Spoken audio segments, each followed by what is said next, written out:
A paz do Senhor, irmãos, que bom nós estarmos juntos mais uma vez. Sou o pastor Emerson e é sempre bom ter você conosco aqui no nosso canal. E nós estamos na nossa Escola Bíblica Dominical. Esta é a lição de número 8, certo? Do nosso segundo trimestre de 2020. Neste trimestre, nós estamos estudando dons espirituais e ministeriais, servindo a Deus e aos homens com poder extraordinário. E este poder vai ser revelado também aqui no capítulo, na lição 8, onde nós vamos falar sobre o ministério de evangelista. Tá? Nosso texto áureo, segundo a Timóteo capítulo 4, versículo 5, vai dizer assim: mas tu sê sóbrio em tudo, sofre as aflições, faze a obra de um evangelista, cumpre o teu ministério. E a verdade prática diz assim: o evangelista proclama o evangelho de Cristo com ousadia, é um arauto de Deus neste mundo. Tá? Então nós vamos falar aí desta ferramenta dentro da igreja, esse ministério que o Senhor nos deu, que é o de evangelista. Tá? E nós vamos começar com o primeiro tópico nosso, que vai falar assim: Jesus envia os 70, uma referência a Lucas capítulo 10, versículos de 1 a 20. Leia em casa e é muito bom. O que nós precisamos compreender? Que os evangelistas, eles são chamados para a anunciação da palavra, tá? E o nosso primeiro subtópico diz assim: são poucos os que anunciam.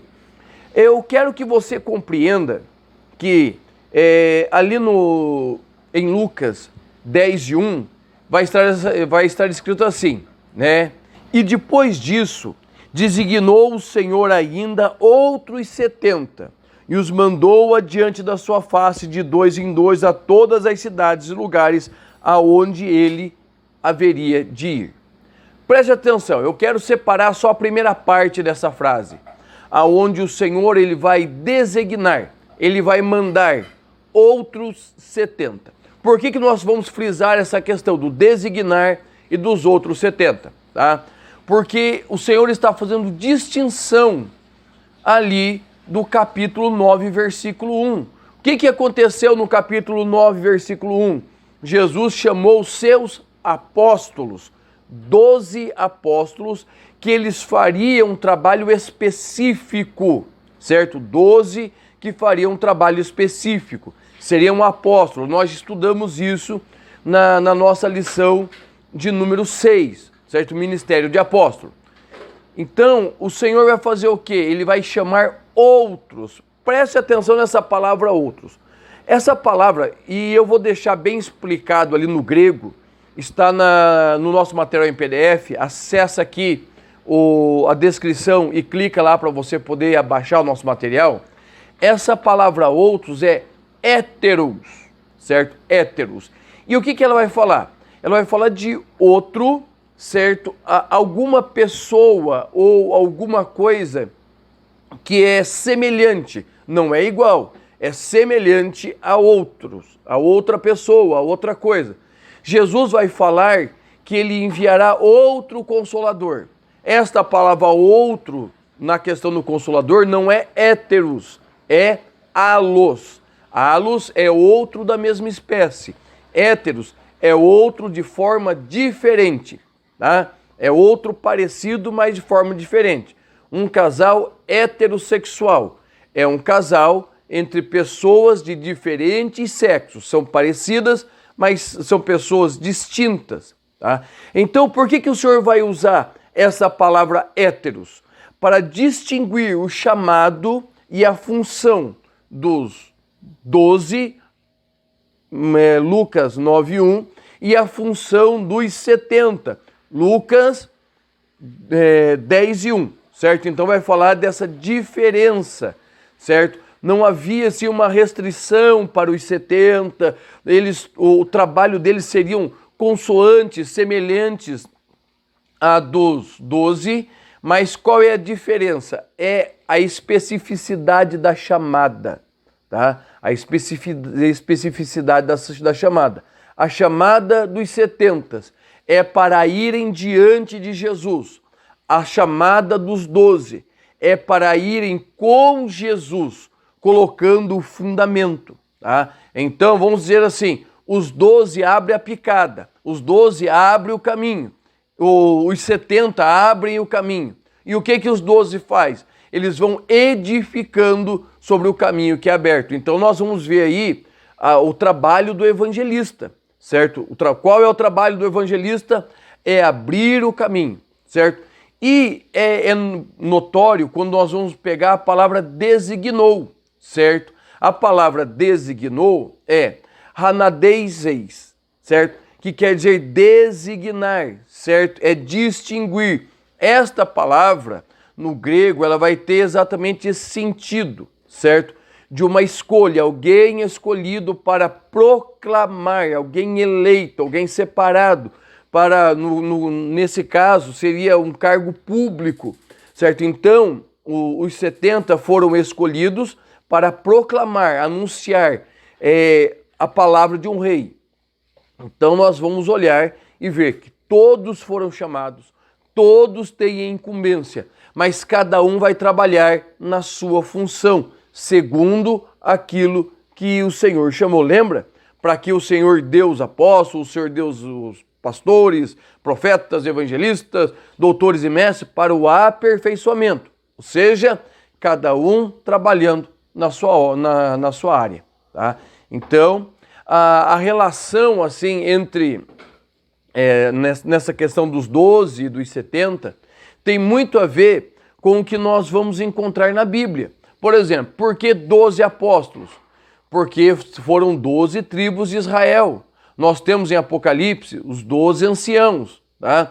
E a questão dos 70, nós podemos linká-los como os 70 que subiram com Moisés no Monte Sinai e receberam dele autoridade para dar continuação ao seu ministério, certo? Ajudá-los, ajudar Moisés a levar ao povo de Israel adiante. Então é muito importante nós compreendermos que o Senhor, Ele chama e Ele tem um objetivo específico, cada um para a sua função. O Senhor não levantou outro Moisés, o Senhor não levantará outros 12 apóstolos, o Senhor levantou evangelistas. 12, 70 e depois 500 nós vamos ver no decorrer da nossa lição. Beleza? E o subtópico 2 vai dizer assim, enviados para o meio de lobos. Então, a declaração de Jesus aí vai deixar muito clara qual é a função, o objetivo, o objeto da chamada do evangelista. Tá? É diferente do pastor, que o pastor ele tem uma função mais centralizada, o evangelista normalmente ele percorre as cidades. Tá? E ele vai entrar no covil dos lobos. E o que são esses lobos? Se você olhar lá para Apocalipse, capítulo 2 e 3, você vai ver que Jesus ele vai designar uma série de lobos, dando nome a pessoas e dando nome a situações que vão trazer enfrentamento dentro da igreja, dentro do ministério, dentro da vida cristã. Tá? Então você vai ver lá que João vai dizer assim, o que são esses lobos? Eles são o esfriamento, o afastamento da palavra, as prisões, a doutrina de Jezabel, Balaão, a sinagoga de Satanás, mordidão, arrogância e aí vai. Então, o que são os lobos?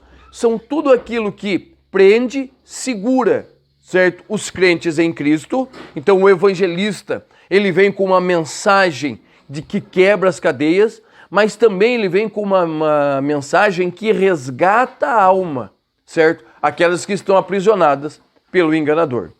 E o nosso subtópico 3 diz assim, os sinais e maravilhas confirmam a palavra. Tá? Então, se você clicar aqui em cima no card, você vai encontrar a lição de número 4, que nós falamos especialmente do dom de operação de maravilhas, os dons de poder. Tá? E o que nós falamos e vamos continuar falando a respeito disso? Que os dons de poder, eles têm a função, certo? De chancelar, de assinar embaixo da palavra que está sendo pregada. Vamos lá para Atos 8. Isso é muito claro diante de nós. Vamos para Paulo ministrando. Paulo vai dizer aos Tessalonicenses que a pregação da palavra não foi só a pregação, mas também teve a confirmação com autoridade, tá? Então, os milagres, eles servem aqui para demonstrar que o Senhor Deus está nesta palavra. E o evangelista vai trazer esta palavra com autoridade de Deus e com poder, confirmando a obra do Senhor. O nosso segundo tópico vai dizer assim: a grande comissão. Está lá em Mateus capítulo 28, versículos 19 e 20, e também Lucas capítulo 16, versículos de 15 a 20. E qual é a abrangência da grande comissão? Vamos esmiuçar as coisas assim, certo? Primeiro que você precisa entender, a comissão é para toda a igreja, não é só para o ministério, não são apenas para os missionários, né? Mas é para toda a igreja. Olha como que Jesus vai desenvolver a grande comissão. Primeiro ele chama os 12, que são aqueles que vão lançar os fundamentos, que têm autoridade apostólica. Ele vai chamar o que? Os missionários, que vão abrir, desbravar o caminho. Ok. Na sequência ele chama os 70. Quem são os 70? Eram pessoas que andavam com Cristo, trabalhavam com Ele, ouviam a Ele, estavam sempre com Ele e foram designados para levar o seu evangelho adiante dele, certo? Indo na sequência, indo juntamente com Ele, indo na frente dele.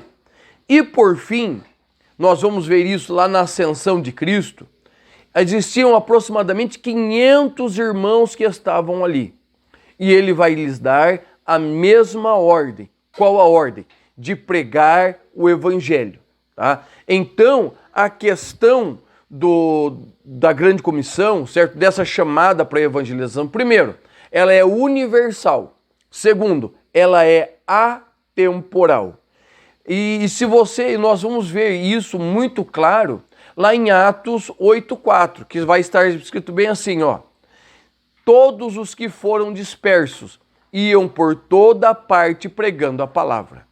Não é todos os obreiros, não é todos os evangelistas, mas todos os crentes que foram dispersos, que fugiram de Jerusalém, foram com a incumbência de pregar a palavra, ou seja, a grande comissão de Cristo. Não é só para os pastores ou para os evangelistas, os missionários, para os obreiros, não, é para todo o crente. E compreendendo que a nossa igreja, a Assembleia de Deus, ela cresceu assim. Deus enviou, vamos dizê-los, apóstolos assembleianos, Daniel Berg e Gunnar Wingren, que abriram o caminho. Eles separaram pastores, certo? Que foram dando crescimento à obra. E esses pastores foram ensinando pessoas que saíram a pregar por todos os cantos, tá? Então a grande comissão, ela é voltada para todos os crentes. A abrangência dela é universal, ela é atemporal e você não precisa de nenhum cargo eclesiástico para pregar o evangelho. Você precisa apenas compreender que você e eu, antes de qualquer função ministerial, somos chamados para pregar a palavra. E aí nós vamos entender que o mundo, na visão do evangelho, está dividido em duas partes. Uma é os que creem, as outras é os que não creem. Evangelho de João, capítulo 3, versículos 16 e 17. Simples assim. Não tem muito o que falar, porque o mundo está dividido entre duas partes. E o profeta Malaquias, ele tem essa compreensão. Ele vai dizer, ó, e outra vez fareis a diferença entre o justo e o perverso, entre o que serve a Deus e o que não serve a Deus. Malaquias 3,18. Está claro. E aí eu vou trazer uma série de versículos ali no nosso material em PDF, que você vai poder compreender que esta visão é uma visão bíblica, certo? João 9,31, Provérbios 15:29, Isaías 1:15, Malaquias 3:4. E esta palavra não está distorcida, certo? Por quê? Porque o Senhor não ouve pecadores. João 9,31. E isso fica bem claro. Porque a palavra diz assim, ó, todos pecaram e destituídos estão da glória de Deus. Romanos 3, 23. Mas, sendo justificados por sua graça mediante a redenção que há em Cristo Jesus. Ou seja, a justificação vem pelo sangue. Ou seja, anteriormente todos pecaram, mas sendo justificados, sendo perdoados gratuitamente pela redenção em Cristo Jesus, o que vai acontecer conosco? Nós vamos ter paz. Efésios, capítulo 2, versículo 14 e 15. De ambos fez um só povo, derrubando o muro de separação, em seu próprio corpo desfez toda a inimizade. Ou seja, anulou a lei dos mandamentos expressamente em ordenanças para em si mesmo criar dos dois um novo ser humano, realizando a paz. Ou seja, o mundo é dividido entre salvos e pecadores. Fato. Ah, mas Israel, gentio, irmãos, é simples. Salvos e perdidos. Se o judeu crê, é salvo. Se o judeu não crê, é perdido. Se o gentio crê, é salvo. Se o gentio não crê, é perdido. E é aí que o evangelista trabalha. Ele trabalha despertando a consciência dos que estão perdidos. Tá? Nós temos hoje um grande número de evangelistas que pregam para a igreja. É muito bom pregar para a igreja, mas a igreja tem pastores que pregam. Aonde que o evangelista prega? Nas ruas, levando o evangelho, fazendo trabalhos evangelísticos. E nós vamos falar disso daqui a pouquinho. Tá? E a grande comissão hoje? O que nós podemos falar dela? Ela continua, irmãos, com o mesmo peso que teve nos tempos passados. Nós, na década de 80, 90, nós falamos muito da janela 1040, que era a janela menos evangelizada do mundo. E a janela 1040, que vai pegar ali a maior parte da África, do Oriente Médio, entendeu? É a parte menos evangelizada, que existe maior dificuldade de propagação do evangelho. Aí nós podemos colocar o quê? Podemos colocar o México, nós podemos colocar a Colômbia, que são lugares de dificuldades para pregar o evangelho, perseguição. Mas também nós precisamos compreender que os movimentos que nós temos hoje, o humanismo, o universalismo, que vai trazendo uma nova visão de ser, colocando o homem e crenças religiosas, né, acima da palavra de Deus, está trazendo as dificuldades. E aonde entra o evangelista nesse ponto? Ele entra trazendo o quê? Luz na escuridão, uma palavra que transforma. Não existe lugar no mundo aonde um evangelista comissionado, chamado pelo Senhor, com a autoridade de Deus, comece a pregar, que as coisas não vão mudando. Às vezes demora-se anos, décadas, séculos, mas a pregação, ela transforma as vidas. E o nosso terceiro e último tópico, ele vai falar sobre o dom ministerial de evangelista. Tá? Então nós já falamos da grande comissão, nós falamos da necessidade dessa comissão para hoje, né, do evangelismo hoje, e nós vamos falar agora especificamente do ministério de evangelista. O que nós vamos precisar compreender? Que esse termo evangelista não é um termo, como eu já falei um punhado de vezes, já exemplifiquei, eu vou fazer de novo, certo? Esta palavra evangelista, ela não foi formada no seio da igreja. A igreja se apropriou desta palavra. Por quê? A palavra evangelista, ela quer dizer aquele que traz as boas novas, aquele que carrega as boas novas, tá? E esta questão de carregar as boas novas não é somente, né, no sentido restrito do evangelho.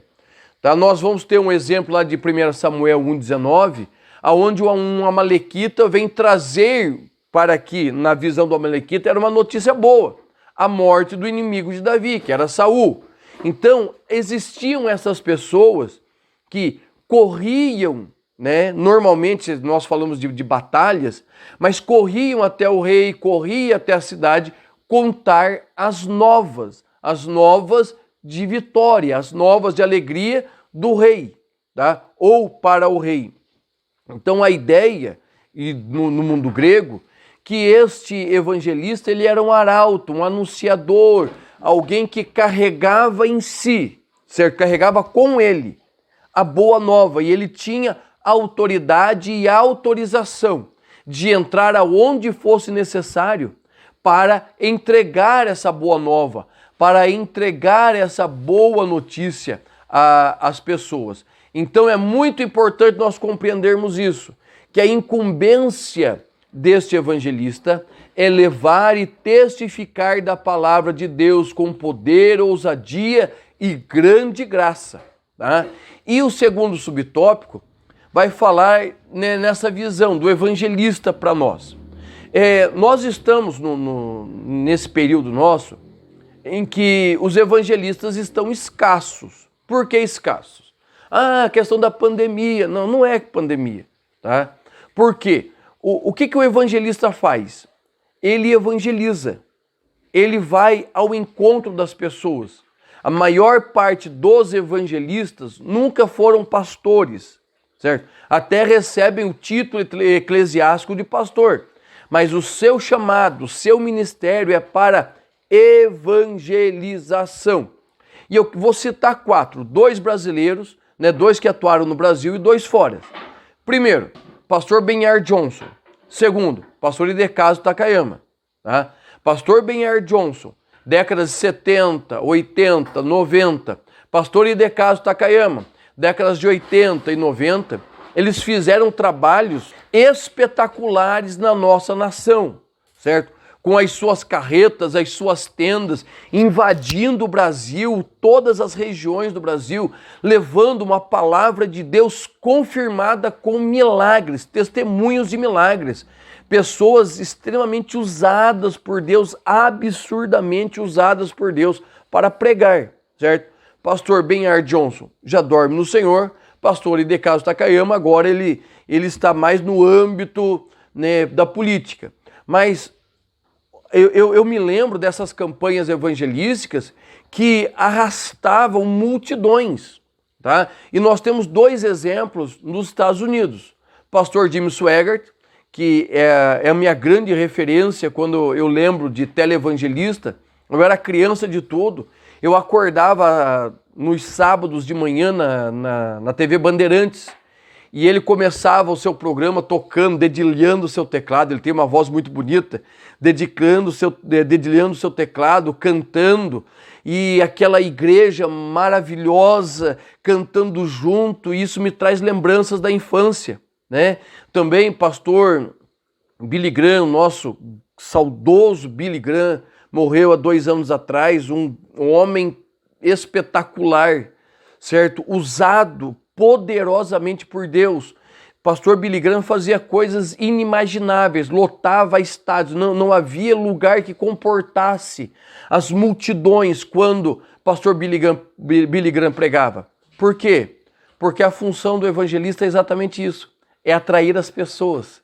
Ele tem uma graça, ele tem uma autoridade, e para ir ao encontro das pessoas e as pessoas se empatizarem com ele, se simpatizarem com ele e poderem abrir o seu coração e falar, e eles falam do evangelho e as pessoas ouvem o evangelho e são cativadas pela palavra de Cristo. Tá? Então os evangelistas, eles são fundamentais no abrir igrejas, abrir os caminhos para a pregação do evangelho, para poder passar aos pastores o bastão para apacentar a igreja. Tá? E é muito importante nós compreendermos isso, e nós vamos falar da finalidade do ministério de evangelista, que é o nosso último subtópico, usando exatamente essa visão, que é o ministério de Filipe. Atos capítulo 8. Filipe, ele tinha o título ministerial eclesiástico de diácono. Vá lá, lembre que ele era um diácono chamado para o diaconato. Beleza? Tranquilo? Tá. E ele vai desenvolvendo o seu ministério. Mas a chamada dele, o ministério dele, ele era um evangelista. Certo? Ele era um evangelista. Ele era alguém que foi chamado, ele, Estevão, que foram chamados para falar às pessoas e manifestar a graça de Cristo às pessoas. Então, o que Filipe faz? eles são dispersos, eles são expulsos de Jerusalém e eles começam a pregar a palavra. E os milagres começam a acontecer, e o movimento de Deus começa a agir, pessoas sendo salvas, e o movimento de Deus acontecendo. O que acontece? Eles estão edificando, eles estão levantando, ele está aí levantando, preparando uma igreja. Quando, em um determinado ponto, ele manda chamar, chega ali, os apóstolos, os pastores. E a partir daquele momento, o que Filipe faz? Ele transfere aos pastores toda aquela igreja. Ou seja, a igreja ele não fez para ele, não formou para ele. Ele está formando para Cristo. Então ele pega a igreja que ele está formando e passa aos pastores. E o que os pastores vão fazer? Eles vão trabalhar na igreja, ensinar a igreja, instruir a igreja, para que a igreja cresça de uma forma saudável. Então nós vemos aí os ministérios trabalhando e agindo entre si, tá? E é interessante que ele vai deixar tudo para ir ao encontro de um só homem, certo? Por quê? O evangelista ele não está preocupado com multidões, ele está preocupado em falar do evangelho. E ele faz uma pergunta que é fundamental. Ele vai ao eunuco ali de Candace, Atos 8:30, ele vai perguntar o quê? Entendes o que lê? E aí começa um diálogo, ou seja, uma fluidez em falar de Cristo e do Evangelho.